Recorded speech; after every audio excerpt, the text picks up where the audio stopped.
May 5th. Well, the cicadas are out and the rain has stopped. Now is the best time to inspect the samples delivered to me by higher ups. Briefing. Subject is a plant found growing by an acid pool on the surface of Venus, found by astronaut. Subject was reported to be 2 meters wide and 1 meter long. The samples that are taken from the subject are about 5 inches by 5 inches. There are around 30 samples, 15 from the outer leaves of the plant, 4 from the roots, and 11 from the inner heart of the plant. I have labeled each of these respectively as V-001, V-002, and V-003. Well, here are my thoughts of the day. First of all, the colors of V-001 are dazzling, as well as surprisingly bright and varied. I turned my microscope light off and found that the plant glowed slightly.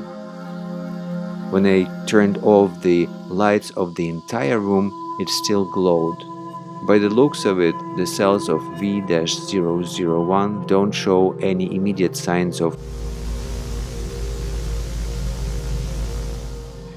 mental note. Figure out the source of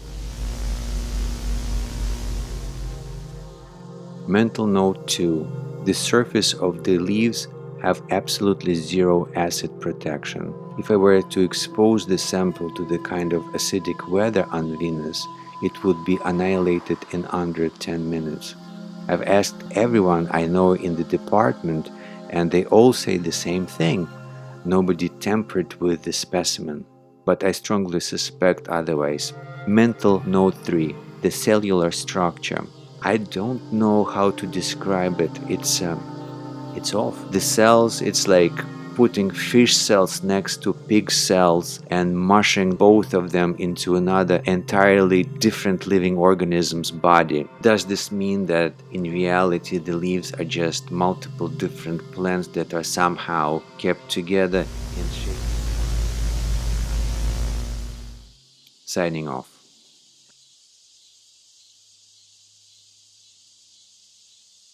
Inspection 2. Audio recording 549, May 6, Today was supposed to be a rest day. As I was walking, even with the rush of the water beside me, even with the grass and the clouds, thoughts of the sample found their way into my mind. And so I had to return quickly to the laboratory again. A plant that lives on the most inhospitable planet, a plant whose structure is an impossibility, is the perfect paradox. No, I'm getting sidetracked, so I had to return to the laboratory. So it seems that the way that V-001 can reflect light is within a very, very thin coating on its skin. Still, I don't know what else.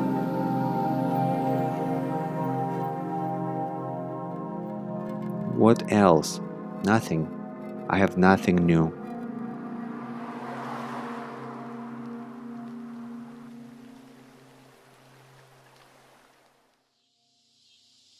Inspection 2, audio recording 5.5, May 6. Testing. I shouldn't give up so easily. Well, the acid-resisting coating on the plant has returned. I have no clue what caused that, but it's back now, and it's as if it had never been missing to begin with. I'm beginning to think that V-001 has the ability of metamorphosis. Maybe the outer skin changes in response to the different stimuli.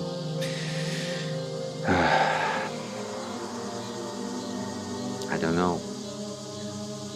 I know that when I took up this job, I would be dealing with the unknown a lot, but I never expected this. Well, beggars cannot be choosers. Mental note: run tests on V-001's outer layer. I'm thinking that it needs water, fire, darkness, cold, and some other physical stimulus. We'll figure it out later. Mental note 2. The samples are already decaying. I'll have to figure out the proper conditions to keep them in, especially V-003 or V-002. I haven't even gotten to those yet. Mental note 3. I can't believe that I've overlooked this. Why the colors? If plants gain their coloration from the way that sunlight interacts with them, then why the rainbow colors on V-001? Signing off. Inspection 3. I don't know anymore. Where is the media? Where are the people? I haven't seen anybody all week, not even my superiors. They're all working on some other nonsense. I wish I had someone to speak to on this confusing project. God.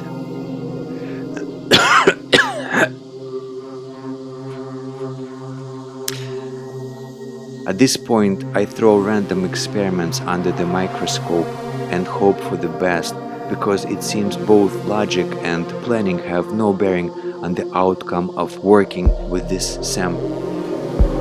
Well, in light of the fact that the samples decay faster if exposed to heated, cooled, moist or dry environments, I've decided to move on from the leaves and stems of V-001 to the roots of V-002.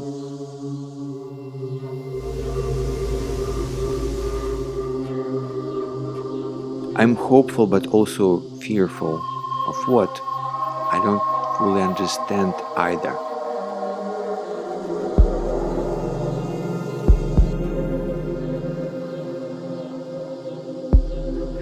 The roots were similar to the stem, but that meant that they also shared all of the irregularities it had.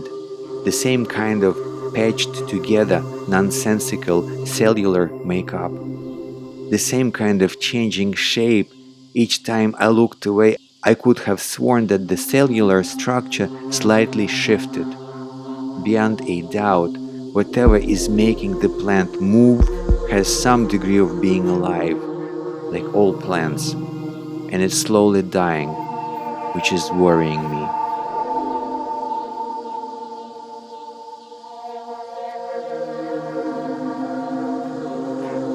I don't know what's happening anymore. It's all useless. You know, there is some kind of otherworldly beauty about the perfect paradox that this sample presents me. It's almost like a challenge. Can you do this yourself? Are you strong enough? Are you the man, the scientist, the botanist that you think you have always been? The plant is almost like a challenge to itself. A lone plant sitting there in the middle of the loneliest wilderness. No birds to sing to it, no bees to pollinate it, no sky to breathe under, no humans to trample it.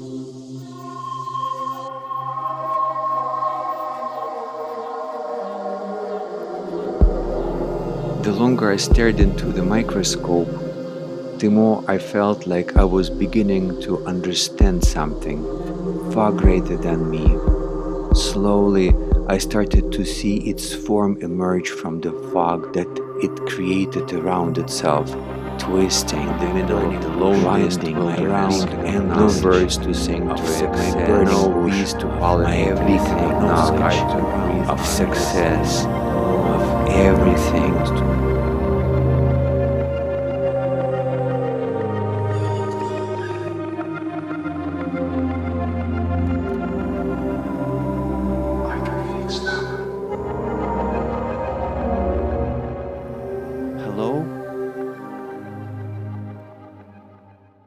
These days,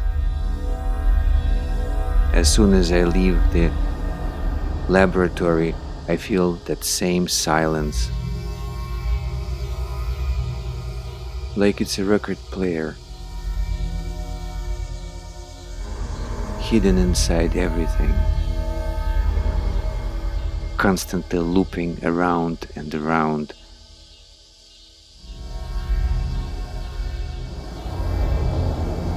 I've dissected V002. It breathes alongside me in a way that is both repulsive and soothing. It seems that the perfect paradox becomes more incomprehensible the more I try to understand it. Mental note: visit the psychologist. I'm beginning to understand that the burden of what I'm trying to do is taking a toll on me psychologically. I can't give in to my own paranoid fantasies of grandeur.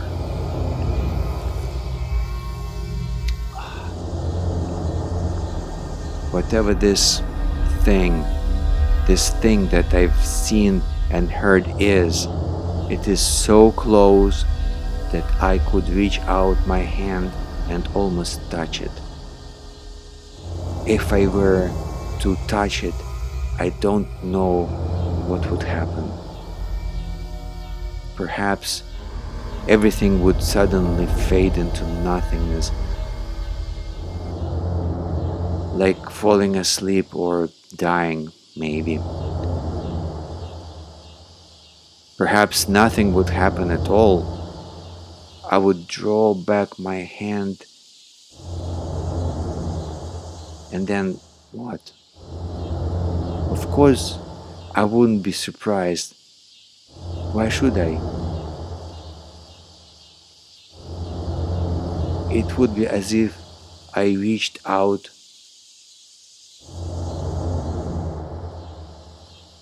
to God, and when our hands met, the fog of illusion would disappear, like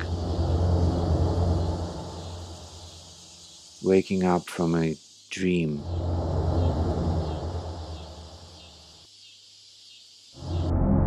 Inspection 19, 2 p.m. I've always been told that I am not professional my whole life. I always knew that to an extent it was true. My ego's always gotten ahead of me. That is true. I cannot deny it. And without ego, without ambition, success is impossible. I talked with the head of the department today, and all he told me was that I had to continue trying to crack the code, as if I wasn't already. He made it seem like this was something I could slow down on, something I could take my time with. I am sure he means no harm by it. He means no harm at all, I bet. My head is starting to feel dizzy. It's been 4 nights of no sleep. I don't think it was a good idea, I'll admit that. I'm still feeling like I can go a few more hours without sleep. It spoke to me again. Another whisper, barely audible as all the emotions in my head rang out at once.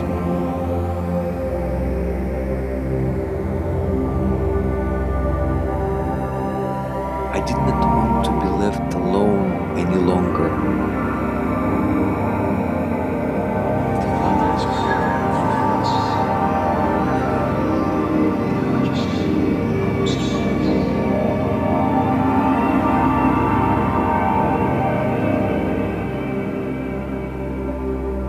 the final inspection. And I took one last look at the sky, and for once there was nothing wrong. There were people all around me. They were happy, singing, dancing, eating. But it was not enough. I will make contact with whatever lies behind the veil of ignorance and muteness and deafness. I will understand it, and my name will be known soon. Hell is not a place, it's a thing that poisons everything around it, suffocating it, choking it. It writhes around desperately, trying to grasp onto something real. But nothing is real. I'm saved. Even in my sin, even in my desperation, even in my sorrow, I'm saved. My God will listen. Something ethereal came down to me through the land. It was realer than the eyes I saw it with. I can transform into something far, far greater. All I ask is you to join me in perfection. Is to hold my hand. Join me. In 3 days, it will be as if my body had melted into the concrete beneath me. I will continue to search for the truth behind V-001, V-002, V-003, all of them, even if my body no longer serves that purpose. I am the first and last man to touch God. I will not return to my post.